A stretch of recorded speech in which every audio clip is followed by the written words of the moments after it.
लपेटे में नेताजी का कारवां पहुंच चुका है जयपुर लोकसभा चुनाव का ये पड़ाव जयपुर में, और हमारे साथ मौजूद है जयपुर की जनता यहां अल्बर्ट हॉल के सामने। और मंच पर हमारे साथ हैं कवि आजाद शत्रु, चिराग जैन, गौरव चौहान और मेघश्याम मेघ। लपेटे में नेताजी भी हैं, और नेताजी सत्ताधारी यहां राजस्थान में सत्ताधारी कांग्रेस से अर्चना शर्मा जी हमारे साथ हैं, और केंद्र में सत्ताधारी बीजेपी से लक्ष्मीकांत भारद्वाज जी। लोकतंत्र की खूबसूरती है किशोर जी कि जैसे ही चुनाव आते हैं तो सभी नेता एक बराबर हो जाते हैं और सबको लगता है कि हम हार जाएंगे, और सब इस कॉन्फिडेंस में होते हैं कि हम जीत जाएंगे। तो मैं एक बात बताना चाहता हूँ, सब प्रदेशों के कुछ मुद्दे हैं। एक लांगुरिया शैली होती है लोकगीत की, वहाँ से एक गीत पढ़ता हूँ, आनंद लेना आप सब लोग, लोकतंत्र की तरह मेरे साथ होना। कि अब की दिल्ली की गद्दी पे धाक जमाना मुश्किल है। राजस्थान तो जीत गए जी आप, और आप पहले जीत गए थे आसानी से, अब सुन लो। कि अब की दिल्ली की गद्दी पे धाक जमाना मुश्किल है, जमाना मुश्किल है, जीत कर आना मुश्किल है। अब की दिल्ली की गद्दी पे धाक जमाना मुश्किल है। और पहला क्षेत्र लेता हूँ। सब पूछेगा कौन है सच्चा, किसका मन है मैला। सब पूछेगा कौन है सच्चा, किसका मन है मैला। आसानी से वोट न देगा राजस्थानी छैला। इनको रोजगार के मुद्दे पर भटकाना मुश्किल है, भटकाना मुश्किल है, जीत कर आना मुश्किल है। अब की दिल्ली की गद्दी पे धाक जमाना मुश्किल है। और सीधे सीधे भाजपा से एक बात कहता हूँ कि मंदिर मस्जिद नहीं सुनेंगे अब यूपी के भैया। मंदिर मस्जिद नहीं सुनेंगे अब यूपी के भैया। उनके खेतों में घुस घुस कर चर गई देखो गैया। उनके खेतों को घुस घुस कर चर गई देखो गैया। इस पर खेत उजाड़न वालों को धमकाना मुश्किल है, धमकाना मुश्किल है, जीत कर आना मुश्किल है। अब की दिल्ली की। और एक गठबंधन बनाए, उस गठबंधन पर व्यंग्य करता हूँ कि गठबंधन से कैसे जागेंगे जनता के भाग। गठबंधन से कैसे जागेंगे जनता के भाग।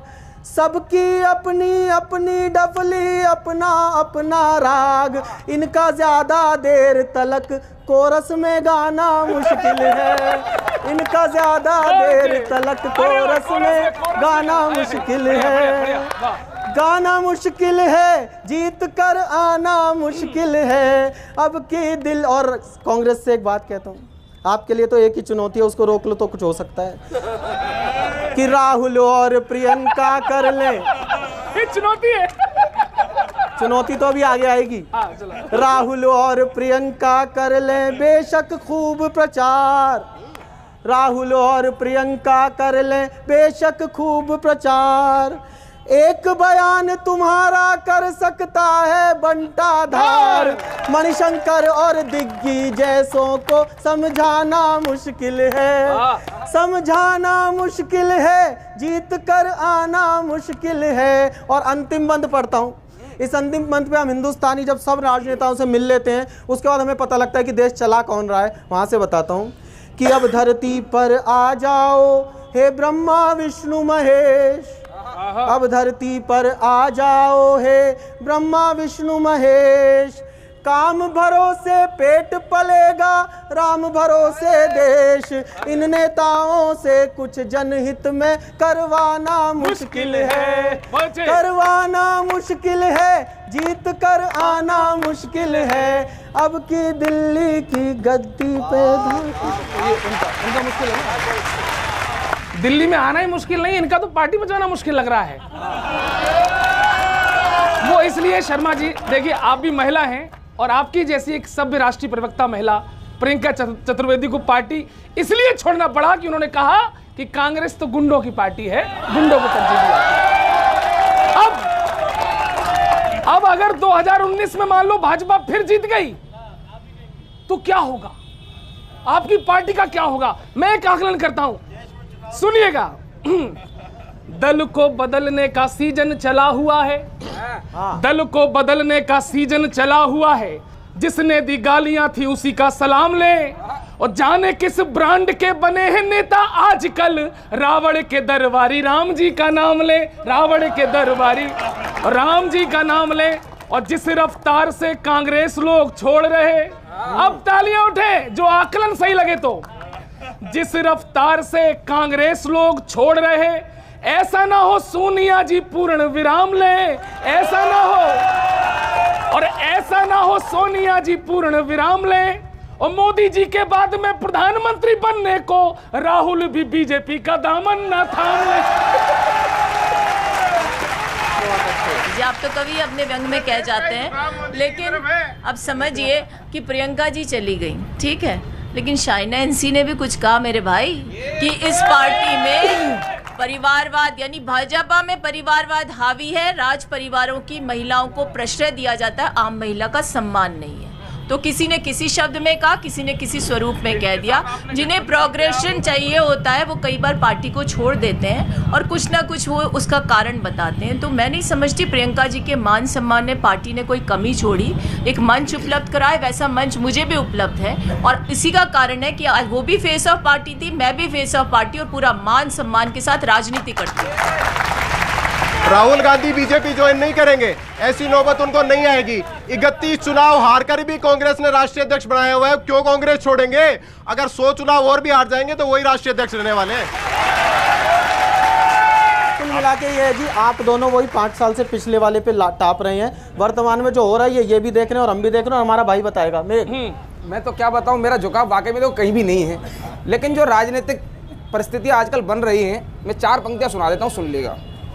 कि 70 बरस से जो दे रहे हैं जनता को, 70 बरस से जो दे रहे हैं जनता को, जनता के मन पे वो ठेस ही ना छोड़ दे। 70 बरस से जो दे रहे हैं जनता को, जनता के मन पे वो ठेस ही ना छोड़ दे। और 150 बरस में जो बनाया था पुरखों ने, 150 बरस में जो बनाया था पुरखों ने, ऐसा ना हो कहीं वह बेस ही ना छोड़ दे, ऐसा ना हो कहीं वह बेस ही ना छोड़ दे। और इतनी हताश हो रही है कांग्रेस अब, इतनी हताश हो रही है कांग्रेस अब, इतनी देखो इतनी हताश हो रही है कांग्रेस अब, बरसों पुराना परवेश ही ना छोड़ दे। और जैसे कांग्रेसी कांग्रेस छोड़ रहे, वैसे कांग्रेस कहीं यह देश ही ना छोड़ दे। आप दोनों की उत्तेजना को प्रणाम करता हूं। और पीछे जो देश बैठा हुआ है ये क्या कह रहा है, ये बात करता हूं, सुनिए। कि देखो रुत चुनाव की आई कुर्सी पाने के लिए, देखो रुत चुनाव की, देखो रुत चुनाव की आई कुर्सी पाने के लिए, सबने मिलकर दौड़ लगाई कुर्सी पाने के लिए। साइकिल वाले, हाथी वाले और कमल दल वाले, साइकिल वाले, हाथी वाले और कमल दल वाले, ऊपर से दिखते भोले अंदर से निकले भाले, खटिया कितनों की सरकाई कुर्सी पाने के लिए। देखो रुत चुनाव की आई कुर्सी पाने के लिए। और एक देखिए दृश्य आप, शादी करके दुल्हन बोली बलमा तम्मा तम्मा, भाग खुले हस्बैंड मिल गया नेता एक निकम्मा, गोरी घूंघट में शर्माई कुर्सी पाने के लिए। देखो रुत चुनाव की। और एक नई घटना की तरफ इशारा कर रहा हूं, सुनिए। जूते चप्पल चले कहीं पर खींच के थप्पड़ खाई, जूते चप्पल चले कहीं पर खींच के थप्पड़ मारी, जूते चप्पल चले कहीं पर खींच के थप्पड़ मारी। ये जनता के सेवक देखो बाबा की बलिहारी, इनको जरा शर्म नहीं आई कुर्सी पाने के लिए। देखो रुत चुनाव की। वंशवाद क्या होता है राजनीति में? बाप मरा तो बेटा बोला शपथ मुझे दिलवाओ। बहुत अच्छे। बाप मरा तो बेटा बोला शपथ मुझे दिलवाओ। मंत्री जी के वारिस को जल्दी संसद पहुंचाओ। बच गई मरगठ में शहनाई कुर्सी पाने के लिए। देखो चुनाव की आई कुर्सी पा। और एक राजधानी में है, दूसरी राजधानी की बात कर रहे हैं। जयपुर से दिल्ली तक की बात आप तक भी पहुंची है, सुनिए। राजधानी में जाकर बिगड़ी चमचम करती गाड़ी। एक टेक्नोलॉजी है अपने देश में जिसे कहते हैं जुगाड़। राजधानी में जाकर बिगड़ी चमचम करती गाड़ी। अरे तुक्के से ही टिकट ले गया लल्लू राम कबाड़ी। सेटिंग कितनों से बिठवाई कुर्सी पाने के लिए। बहुत अच्छे। और आखिरी 4 पंक्तियां देता हूं आपको, और बिल्कुल ताजा पंक्तियां हैं। तू तू में लाते घूसे हो गई हाथापाई। जो दृश्य हमने यत्र तत्र सब जगह देखे हैं चिराग भाई। तू में लाते घूसे हो गई हाथापाई। मंचों पर ही नेताओं की होने लगी कुटाई। मंचों पर ही नेताओं की होने लगी कुटाई। लज्जा सड़कों पर लुटवाई कुर्सी पाने के लिए। देखो चुनाव कुर्सी पाने के लिए। आजाद जी बहुत अच्छे, बहुत अच्छे, बहुत अच्छे, बहुत अच्छे, बहुत अच्छे। मिलके ताली बजाओ, ऐसे नहीं होती। बहुत अच्छे। मैं तो आप दोनों को समान दृष्टि से देखता हूं। मैं बिल्कुल बैलेंस हूं, क्योंकि मैं जानता हूं ये सारे दूध के दूल्हे हैं। इनके यहाँ से प्रियंका भाग गई, उनके यहाँ से शत्रुघ्न भाग गए, बात एक ही है। लेकिन मैं शत्रुघ्न सिन्हा जी का इसलिए सम्मान करता हूं कि उन्होंने जिस दल उनकी स्थिति हुआ है। हमारे भारत भूषण जी का एक गीत है, बाह में है और कोई, चाह में है और कोई। पत्नी प्रेम में उन्होंने उसका प्रचार कर दिया जो प्रतिद्वंदी था राष्ट्रीय अध्यक्ष का। तो ये होना चाहिए, कम से कम आदमी कुछ ना बचा सके, लुगाई तो बचा ले। लेकिन राजनीति कहां से कहां चलाई है। हार्दिक पटेल जी के मुंह पर उनके चुनाव पार्टी का चुनाव चिन्ह छाप दिया गया।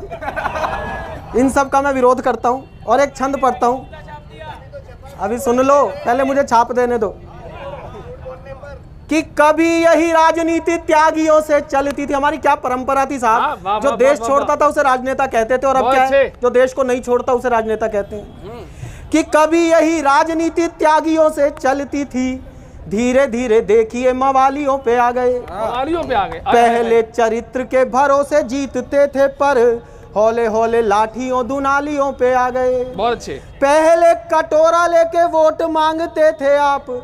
अच्छा लगता था राजनेता जाके वोट मांगते थे। पहले कटोरा लेके वोट मांगते थे आप, आज छेद करी हुई थालियों पे आ गए।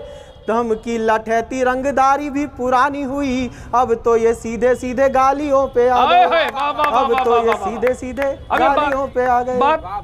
जिक्र गाली का अर्चना जी ने भी किया। अच्छा, गाली तो नहीं होनी चाहिए ना, कम से कम राष्ट्रीय अध्यक्ष के लिए गाली नहीं। देखिए गाली कोई नहीं देता, और जो नहीं दी ना, वो तो चुनाव आयोग ने भी लगाई फटकार। अभी चुनाव चल रहा है, हजारों लोग चुनाव प्रचार कर रहे हैं। अगर उसमें से किसी एक व्यक्ति ने गलती की तो उसको, प्रदेश अध्यक्ष हैं वो आपके, देखिए उसमें किसी सबको समेटना एक जैसा नहीं है। और अगर आप ऐसे ही गाली देखेंगे तो उन्होंने तो व्यक्ति पे गाली दी है, कांग्रेस पार्टी ने तो देश को गाली दी है। देशद्रोह का कानून खत्म करेंगे, सेना के अधिकार खत्म करेंगे, कश्मीर को देश से अलग होने देंगे, 370 नहीं हटने देंगे, 35 से हटने देंगे। एक मोटी बात है, ये चुनाव का दौर है, थोड़ी सी धूल उड़ा दे कोई बात नहीं, लेकिन ये तो पूरी कटोरा ही फेंक देते हैं आंखों पर और कहते हैं कि हमें शर्म नहीं आती। लेकिन साहब 370 की बात कह रहे हैं ये लोग। एक मैनिफेस्टो जम्मू कश्मीर में इन्हीं की पार्टी का आया है, वो कहते हैं 370 नहीं हटाएंगे, यानी छद में चेहरा है इनका। दूसरी बात ये कहते हैं हमने गाली दे दी कोई बात नहीं, दूसरा कुछ बोल दे तो अपराध हो गया। तो ये सारा जो दोहरा चेहरा है वो चरित्र तो सामने आया ही है ना सबके। तो मेरा ये कहना है साहब आपसे कि व्यंग कीजिए, आपको पूरा अधिकार है, लेकिन आईना जो है ना अपना, उसको इनको दिखाइए थोड़ा सा, और अपने चश्मे से भी धूल हटा लीजिए, क्योंकि जनता जो है वो जानती है कि ये कोई देश के साथ न्याय नहीं करे, ये राष्ट्रद्रोह बोल रहे हैं। हमने अपना आईना ऐसे रख रखा है, इधर करते हैं तो इधर कर देते हैं। मेरी बात सुन लीजिए। इन्होंने कहा कि देशद्रोह का कानून वो था राजद्रोह, अंग्रेजों का कानून था जिसको आरएसएस चिल्ला चिल्ला कर कहती थी इसे वापस ले लीजिए। हम ले रहे हैं तो पीड़ा हो रही है आपकी भावना को वापस। अरे भारद्वाज जी इनको समर्थन करने दो देशद्रोहियों का। आजकल आपके नेता तो शराब देकर ही काम चला रहे हैं पूरा। कानून की जरूरत नहीं है, लेकिन आपको सावधान करता हूं, कोई शहीद को शराब दे रहा है, साक्षी महाराज उन्नाव में जनता को शराब दे रहे हैं कि हमें वोट नहीं दोगे तो शराब दे देंगे। अब आप भाजपा के लोग समझ जाओ, अत्याचार आपके भी कम ना थे अपनों पे, अत्याचार आपके भी कम ना थे अपनों पे, वो ना आपके गले का नाप लेके बैठे हो, और 2019 में साफ हो ना जाओ आप, राज कोई आपके खिलाफ दे के बैठे हो, और आपके ही ये मोहल्ला ताली बजा सकता है, आपके ही घर के बड़े बुजुर्ग हो के दुखी, आपके ही घर के बड़े बुजुर्ग हो के दुखी, बद्दुआएं आपको चुपचाप दे के बैठे हो, और भाजपाइयों पता लगा कर तो देखो कहीं आडवाणी भी ना कोई श्राप दे के बैठे हो, आडवाणी भी ना। देखिए, आपने श्रद्धेय आडवाणी जी का जिक्र किया। इस देश में जितने भारतीय जनता पार्टी के फॉलोवर हैं वो आडवाणी जी के आशीर्वाद से ही फले फूले हैं। और दूसरी बात, हमारी पार्टी वंशवादी पार्टी नहीं है कि जवाहरलाल नेहरू जी के बाद इंदिरा जी आएंगे, इंदिरा जी के बाद राजीव जी आएंगे तो सोनिया जी आएंगे, और पुत्र गति चुनाव हार भी जाए तो ही राहुल गांधी जी आएंगे। एक सवाल, तो गांधी परिवार सारी सीटें हार जाएगा जितनी भी सीटें लड़ रहा है? देखिए, मैं इसका दावा नहीं करता कि सारी सीटें हार जाएगा, लेकिन इसका दावा जरूर करता हूं कि अमेठी से राहुल गांधी हारेंगे, और पक्का हारेंगे, और राजस्थान से 25 की 25 लोकसभा की सीटें हारेंगे, 25 की 25 लोकसभा की सीटें। अच्छा, क्या गांधी परिवार कितनी सीटों पर लड़ रहा है यूपी में? देखिए, 2 सीटों पे तो यूपी में लड़ रहे हैं, एक में केरल पे लड़ रहे हैं, और केरल में भी इसलिए जाना यूपी में 4 सीट पे लड़ रहे हैं ना। देखिए, दूसरे जो गांधी परिवार है वो इनकी तरह परिवार की विरासत नहीं ला रहे। मेनका और वरुण गांधी परिवार नहीं है? देखिए, उन बेचारों को तो कभी का निकाल दिया था इन्होंने, सारा सब कुछ खुद का हड़प लिया, उनको तो कभी का निकाल मार। वो वंशवाद नहीं है। देखिए, अगर लोकसभा का चुनाव लड़े, कोई लड़े, जनता जिताए हराए, हमको उससे मतलब नहीं है। वंशवाद किसको कहते हैं कि हमारी पूर्व प्रधानमंत्री जी की हत्या होती है और उनकी चिता भी नहीं जलती, उसके पहले उनके बेटे को शपथ दिला दी जाती है जो 2.5 साल का एमपी है। वंशवाद इसको कहते हैं। सुनिएगा, एक गीत सुनाता हूं आपको, सुनिएगा कि माना जनता तुम पर रीझी, माना जनता तुम पर रीझी, फिर भी नहीं बनारस ईजी। हाय बाबा, मुश्किल बढ़ रही है मोदी जी, आ रही कांग्रेस की जी, माना जनता तुम पर, ताली वाली बजाओ, कि माना जनता तुम पर रीझी, माना जनता तुम पर रीझी, फिर भी नहीं बनारस ईजी, मुश्किल बढ़ रही है मोदी जी, आ रही कांग्रेस की जी। और बंद सुनिए, कि पहली बार बनारस गंगा माँ ने बुलाया, बाबा, कि पहली बार बनारस गंगा माँ ने बुलाया, आप ये बोले मैं हर काशी वासी का सरमाया। पहली बार बनारस गंगा माँ ने बुलाया, आप ये बोले मैं हर काशी वासी का सरमाया, जिस विकास से पलट रहे थे आप देश की काया, जिस विकास से पलट रहे थे आप देश की काया, और उस विकास का अब की बार तो जिक्र तलक ना आया, उस विकास का अब की बार तो जिक्र तलक ना आया, देकर अच्छे दिन की चीजी, देकर अच्छे दिन की चीजी, मिल गई पीएम की कुर्सी जी, देकर अच्छे दिन की चीजी, मिल गई पीएम की कुर्सी जी, बताने जनता पूरी फंसी जी, आ रही कांग्रेस की जी। किशोर भाई, आपने ये तो देख लिया होगा इन दोनों की चर्चाओं से कि हम राजस्थान वाले जो हैं वो राणा प्रताप की स्टेट की फोटो स्टेट है।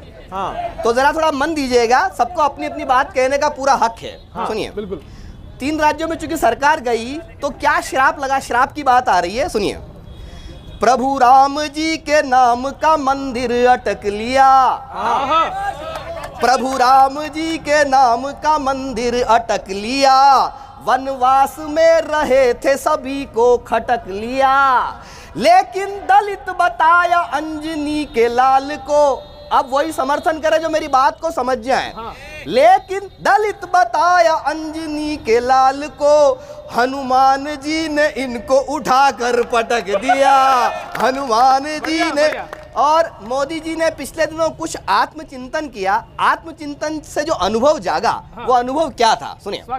आएगी फिर से लौट कर जवानी की कसम, गंगा किनारे वाले शुद्ध पानी की कसम, ना खाऊंगा न खाने दूंगा अब भी किसी को, जो झूठ बोल जाऊं आडवाणी की कसम, जो झूठ बोल।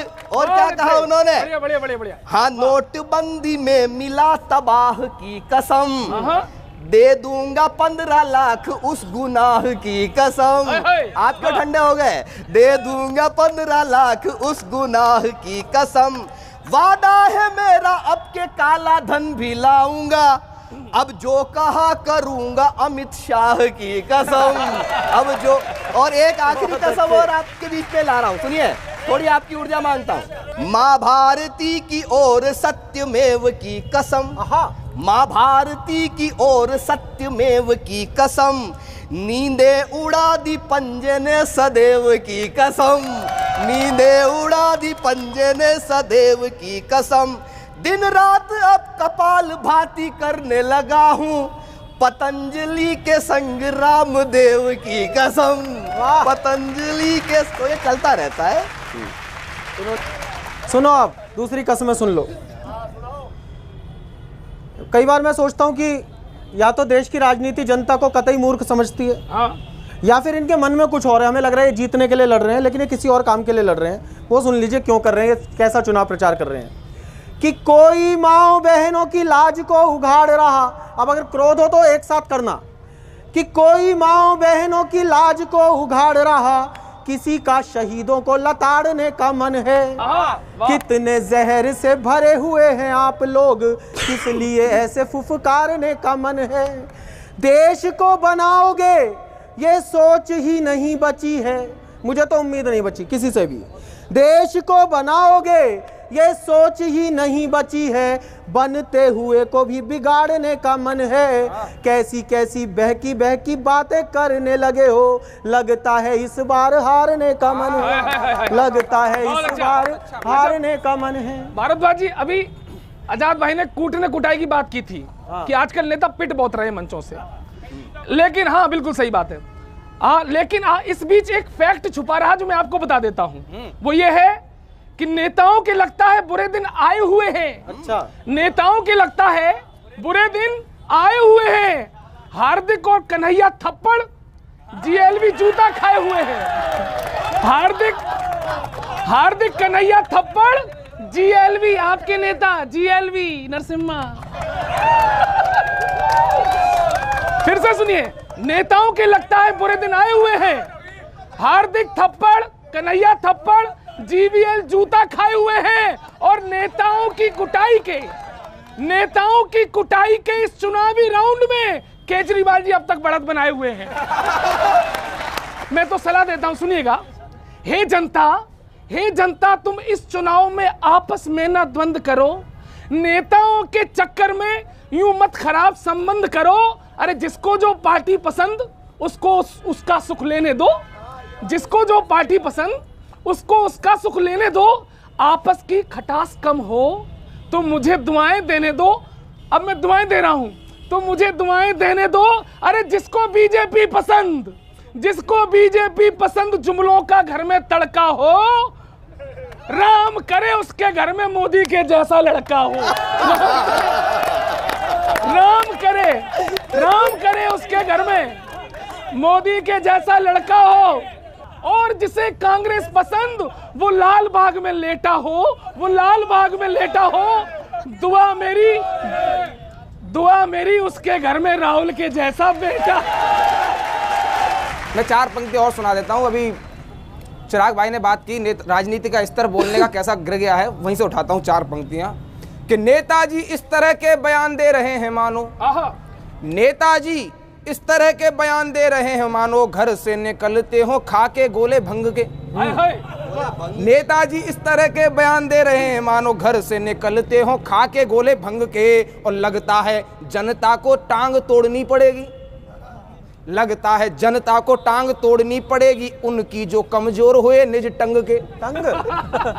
लगता है जनता को टांग तोड़नी पड़ेगी, उनकी जो कमजोर हुए निज टंग के। और आज अमुजी काहे छेदीलाल बने फिरते हो, छेदीलाल आज अमुजी काहे छेदीलाल बने फिरते हो, क्या डायलॉग आपने नहीं सुने दबंग के। आज मुझे काहे छेदीलाल बने फिरते हो, क्या डायलॉग आपने नहीं सुने दबंग के, और खाकी रंग के सिर्फ कपड़े ही नहीं होते, आजम जी जूते भी होते हैं खाकी रंग के। बहुत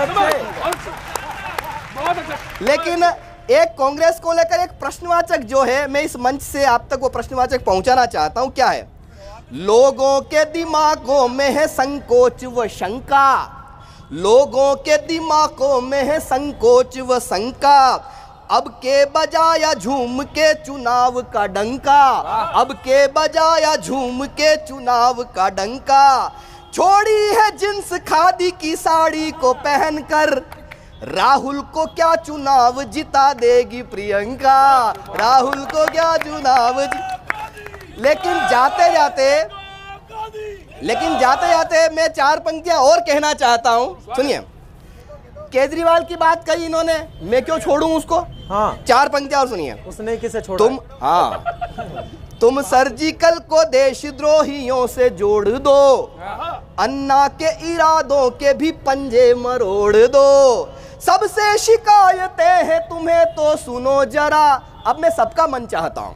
सबसे शिकायतें हैं तुम्हें तो सुनो जरा, या देश छोड़ दो या राजनीति छोड़ दो, या देश छोड़ दो या राजनीति छोड़ दो। किस किस तरीके के चुनाव में बेशर्मी के साथ बयान दिए जा रहे हैं। मैं सभी दलों को एक साथ लपेट रहा हूं, जो यहाँ नहीं है उन्हें भी, जो यहाँ है उन्हें भी, कि तेजस्वी ने कहा, शुद्ध हास्य का छंद है, इसमें कोई तनाव लेने की जरूरत नहीं है। तेजस्वी ने कहा हमें वोट मिल सकती है, प्याऊ पे शराब वाली कैन लगवाए दो। तेजस्वी ने कहा हमें, झूठ नहीं है एक भी बात, तेजस्वी ने कहा हमें वोट मिल सकती है, प्याऊ पे शराब वाली कैन लगवाए दो। केजरी ने कहा भाजपा भी हार सकती है, ईवीएम पे पुलिस मैन लगवाए दो। अगला अपनी में ही खुश है, उसे खुद को नहीं जीतना, केवल इन्हें हरा के राजी हो रहा है। केजरी ने कहा भाजपा भी हार सकती है, ईवीएम पे पुलिस बैन लगवाए दो, और कांग्रेसी बोला हम जीत सकते हैं यदि कुछ दिन राहुल पे बैन लगवाए दो। बहुत अच्छे। अरे भाई साहब, अब हम कवियों की दिक्कत क्या है, हम नेताओं के बीच में सैंडविच बन जाते हैं, लेकिन वास्तव में हम बता दें, हम किसी पार्टी के आदमी नहीं है, किसी संगठन के आदमी नहीं है, किसी संस्था के आदमी नहीं है, हम केवल अपनी बीवी के आदमी हैं। अब सुनिए, अब आपसे सवाल है, आनंद लेना, अब थोड़ा आनंद भी लो, मस्ती लीजिए।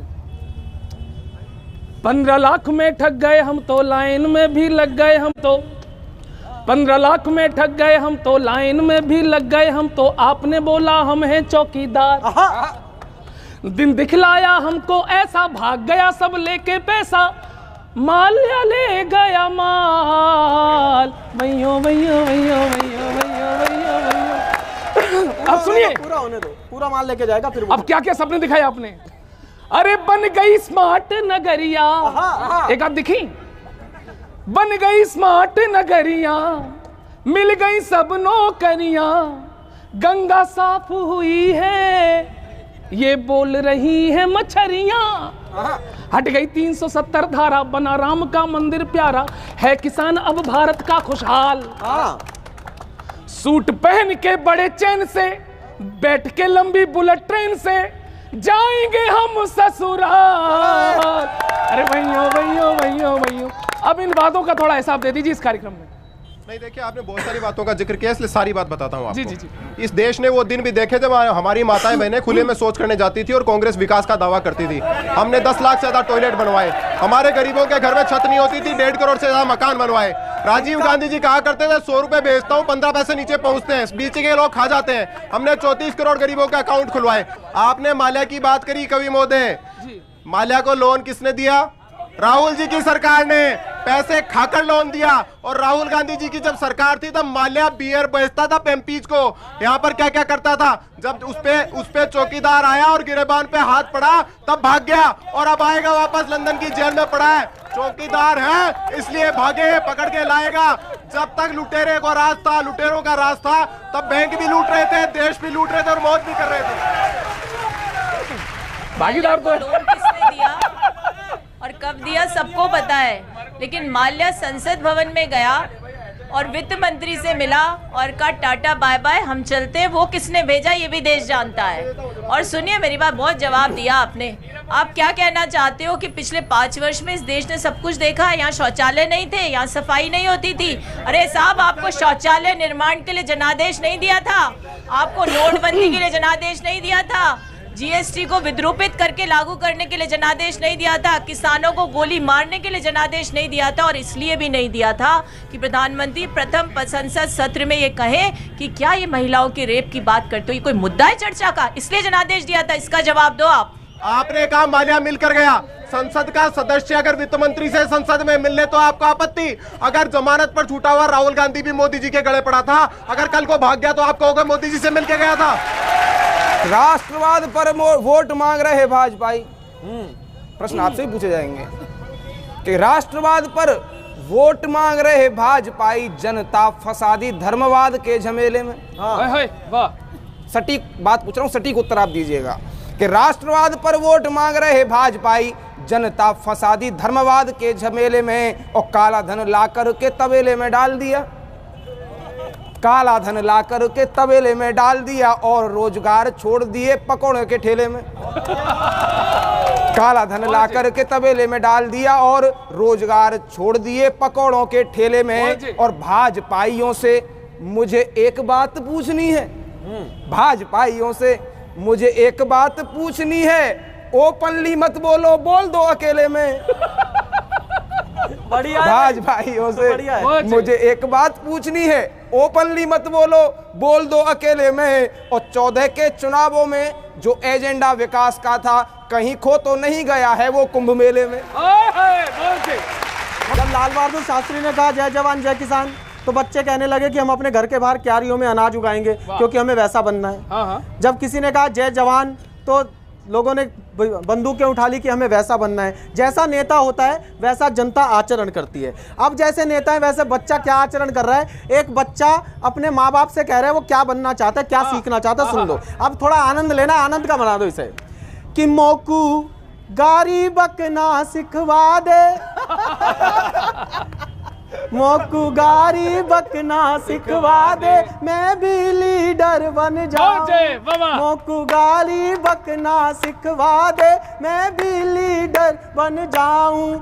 मेरी लाज शर्म सब बिकवा दे, मैं भी लीडर बन जाऊं। और लीडर बनकर वो गाली क्यों बकते हैं, उनकी मानसिकता समझ लीजिए। ना उनका किसी से द्वेष है, ना उनका किसी से प्रेम है। उन्हें लगता है गाली बकेंगे तो टीवी पे आ जाएंगे। बस ये सुन लीजिए कि कितना भी नीचे गिर जाऊं, कुछ करके खबरों में आऊं, गारी सीखूं कैसी कैसी, नैतिकता की ऐसी तैसी, बस मुझको टीवी पे दिखवा दे, मैं भी लीडर बन जाऊं। मुझको गाली बकना सिखवा दे। और किस किस ने गाली बकी, अंतिम बंद पढ़ रहा हूं। ममता से गुर्राना सीखूं, ये कर रहे हैं इस देश के नेता। ममता से गुर्राना सीखूं, साक्षी से धमकाना सीखूं, ओवैसी से नफरत पढ़ लूं, माया सा छाती पे चढ़ लूं, आजम खां से ट्यूशन लगवा दे, मैं भी लीडर बन जाऊं। मुझको गाली बकना सिखवा दे, मैं भी लीडर बन जाऊं। नेताओं के बयान सुनो आज गौर से, नेताओं के बयान सुनो आज गौर से, आती है जैसे गटर से स्मेल जोर से, आती है जैसे गटर से स्मेल जोर से, इन्हें आए ना शर्म, इनका दीन ना धर्म, वाइट कुर्ते में करते हैं काले करम। क्या होना चाहिए, इनकी गंदी जुबान को जनाब चिपका दो आज फेविकॉल से, इनकी गंदी जुबान को जनाब चिपका दो आज फेविकॉल से। नारियों का ये मान रोज ही घटाते हैं, खुद की माँ बेटी और बहू को भूल जाते हैं। बढ़िया बात है। जो जमानत है, जो जमानत पे है, उनको भी टिकट मिल जाए, गालियां देने वाला नेता बड़ा कहलाए, बोलकर जहर ये बड़े रहते हैं ठाठ से, अरे जनता उतारेगी ऐसों को खाट से, अरे वोट की चोट देकर करेंगे हिसाब, बैन कर दे। इस पे समर्थन हो क्या होना चाहिए ऐसे बदजुबान नेताओं के खिलाफ कि बैन कर दे इन्हें देश आज हर हॉल में संसद के हॉल से। ऐसे नेताओं को संसद से बैन कर देना चाहिए। ऐसा ही एक गीत मैं भी पढ़ रहा हूँ, ऐसा ही है, सेम गोत्र का है कि हिंदू मुसलमान कर बूझ कर व जान कर भिड़ रहे हैं सारे दल ही अस्मिता का दान कर। ना आप सही है ना आप सही हैं कि हिंदू मुसलमान कर बूझ कर व जान कर भिड़ रहे हैं सारे दल ही अस्मिता का दान कर। वोट झड़ सके जहां से झाड़ ढूंढने लगे सारे दल ही जीत का जुगाड़ ढूंढने लगे, सारे दल ही जीत का जुगाड़ ढूंढने लगे। और कैसे कि गालियों का शोर है, गालियों का शोर है सब जुबान खोर है, गालियों का शोर है सब जुबान खोर है, सबका गिर गया चरित्र किस तरह का दौर है, सबका गिर गया चरित्र किस तरह का दौर है। तो शब्दकोश में से सब कबाड़ ढूंढने लगे सारे दल ही जीत का जुगाड़ ढूंढने लगे, सारे दल ही जीत का जुगाड़ ढूंढने लगे। अंतिम पंक्तियां अच्छी कविता पे आप तालियां बजा सकते हो। सारे दल ही जीत का जुगाड़ ढूंढने लगे, रिश्ते नाते भूल कर, रिश्ते नाते भूल कर उसूल धूल धूल कर, रिश्ते नाते भूल कर उसूल धूल धूल कर, चौड़े हो रहे हैं जाने किस नशे में फूल कर, चौड़े हो रहे हैं जाने किस नशे में फूल कर। देश जिसमें झोंक दे, देश जिसमें झोंक दे वो भाड़ दे ढूंढने लगे, सारे दल ही जीत का जुगाड़ ढूंढने लगे, सारे दल हिंदू मुसलमान कर, तालियां बजा दी एक साथ कि हिंदू मुसलमान कर बूझ कर व जान कर भिड़ रहे हैं सारे दल ही अस्मिता का दान कर। वोट झड़ सके जहां से झाड़ ढूंढने लगे, सारे दल ही जीत का जुगाड़ ढूंढने लगे, सारे दल ही। ये सब पार्टियों में है, मतलब ये अब इस स्तर तक जो गाली गलौज आ गई है ये कैसे रुकेगी? आप जैसे नेता क्या करते हैं फिर? देखिए दुर्भाग्यपूर्ण है ये तो मैं कहूँगी, और यदि कोई इसका पक्ष लेता है तो उससे भी ज़्यादा दुर्भाग्यपूर्ण है। तो मेरा लेकिन पार्टी के अंदर क्या होता है, लोग बोलते नहीं है कि ये क्यों हो रहा है? देखिए मैं इसलिए इस बात की कोई स्पष्टीकरण के रूप में नहीं, लेकिन इतना तो मैं कहूँगी, आप भी सुधी जर्नलिस्ट हैं और सब बैठे हैं, यदि हमारी पार्टी में किसी ने कोई अपशब्द बोले या अमर्यादित आचरण किया तो कम से कम कार्रवाई करते हैं।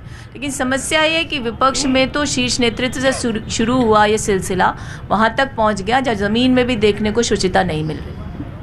देखिए इन्होंने कार्रवाई कर दी मौत का सौदागर पे। सोनिया जी मेरे ख्याल से कांग्रेस पार्टी में ही हैं अभी तक, और इसलिए इनके मुंह से अच्छी बातें सुनना ऐसा ही लगता है जैसे कौवा हंस की बात कर रहा हो। लेकिन फिर भी लेकिन स्तर की बात अगर करें तो लेकिन फिर भी मैं एक बात के लिए अर्चना जी का जरूर समर्थन करता हूं कि राजनीति का अपना एक स्तर होना चाहिए, और हमारा प्रदेश कम से कम इन बातों से भी अछूता है। कांग्रेस पार्टी के बाहर के नेता जरूर आए थे विधानसभा चुनाव में जिन्होंने इस तरह की बातें की, लेकिन हमारा प्रदेश इन बातों से भी अछूता है, और हम चाहते हैं कि ऐसा ही रहे। लोकतांत्रिक आधार पर हम चुनाव लड़ना चाहते हैं, मुद्दों के आधार पर चुनाव लड़ना चाहते हैं। हम तो बिल्कुल अपने 5 साल के विकास के कामों के दम पर और इनकी 4 महीने की फेल्योर के आधार पर चुनाव लड़ना चाहते हैं। बहुत उपाध्याय जी, चलिए आपकी इस बात की मैं भी समर्थक हूँ कि मुद्दों पर चुनाव होना चाहिए, लेकिन भाई करे क्या, जनता को भी तो थोड़ा सा दोष दीजिए कि वो भी ऐसे लोगों को आत्मसात कर लेती है। भ्रष्टाचार को संस्थागत करने वाले तो आज महलों में बैठ गए हैं, और जो शुचिता के नाम पर चुनाव लड़ते हैं वो इसलिए हार जाते हैं कि उनके पास पैसा नहीं है। तो सभी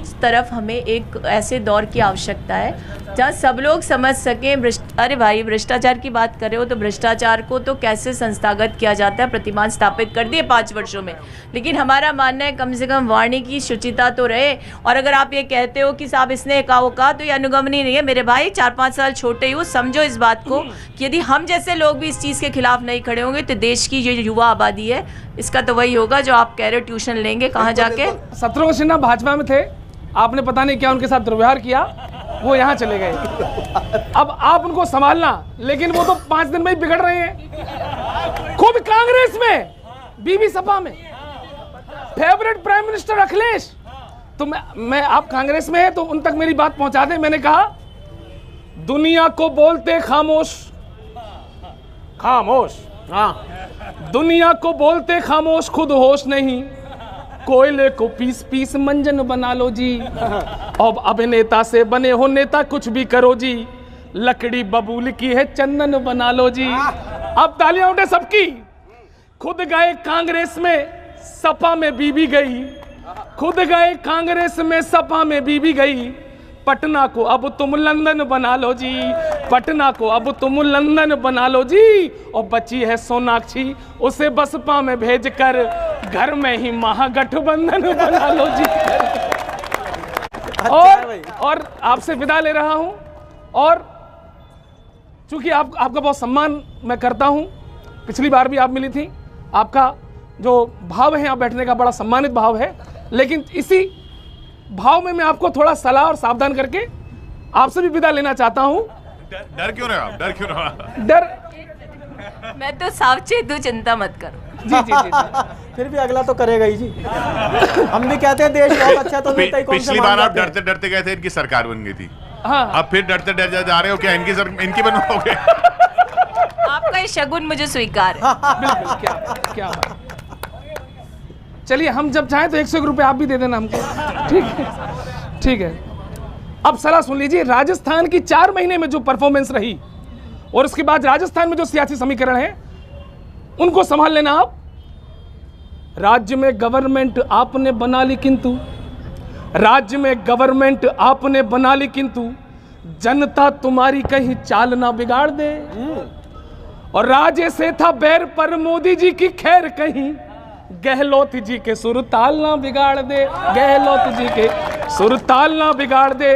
और किसानों की कर्ज माफी वादा निकला है झूठ, किसानों की कर्ज माफी, किसानों की कर्ज माफी वादा निकला है झूठ। किसानों के नेता ये चौपाल ना बिगाड़ दे। और इस साल मोदी जी की ताल में मिला के ताल, हनुमान बेनीवाल हाल ना बिगाड़ दे, हनुमान बेनीवाल। कविवर, अब आप तो कवि हो, आपसे क्या वैर है मेरा। काश हम नेता होते। लेकिन साहब, हमने किसानों की कर्ज माफी तो करी दी, साथ ही साथ इनका जो एक जुमला आया था ना, जिसको लेकर के 2000 दे के किसानों को वोट लेना चाह रहे थे, उसको भी आत्मसात किया हमने। और 26 लाख किसानों का जो डेटा है रिकंसाइल करके पोर्टल पे डाल दिया। देखिए, 1 रुपया किसी किसान का बेटा माफ नहीं हुआ। राहुल गांधी को किसान का बेटा राजस्थान में ढूंढ रहा है कि कब आए और उसको बेरोजगारी भत्ता दे, उसका वादा करके गए थे। राजस्थान के कर्मचारी राहुल गांधी को ढूंढ रहे हैं, 7th पे कमीशन देने का वादा करके आए थे, 1 रुपया नहीं दिया। राजस्थान के किसी किसान को 1 रुपया नहीं दिया। और जो किसान सम्मान निधि, प्रधानमंत्री जी की बात आपने की, राजस्थान में 59 लाख किसान ऐसे थे जिनको किसान सम्मान निधि का पैसा मिलने वाला था। अशोक गहलोत की सरकार ने 1,29,000 किसानों का डाटा भेजा, और वो भी आधा अधूरा। राजस्थान के लाख किसानों को भी प्रधानमंत्री ने जो सम्मान निधि का पैसा दिया वो नहीं मिला, और इसका हिसाब राजस्थान का किसान इनसे लेने वाला है। इनका कहना है कि 100 दिन काम किया है, उस 100 दिन पे जनता देख लेगी। आपने 5 साल का ब्यौरा देना है, जनता देख लेगी, और जनता देखकर फैसला देगी। 23 मई को आप सब देख लेंगे न्यूज़ 18 इंडिया।